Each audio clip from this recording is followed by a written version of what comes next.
Баршаға сәлем, қымбатты көрермен. Ресми ақпараттарды әрдайым біріншіден болып білгіңіз келсе, арнамызға жазылып лайк түймесін баса кетіңіз.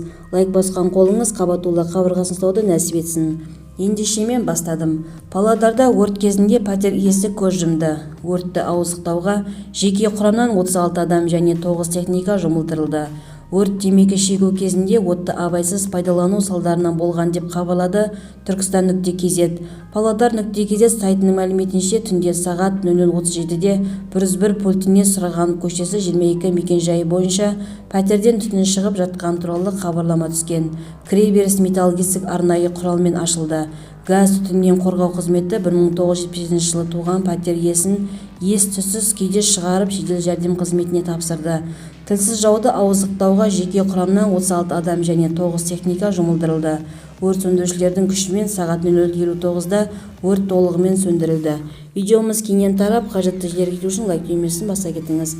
Комментарияға ой-пікірлерін жаза кетіңіз. Бізді бақылауды жалғастырыңыз.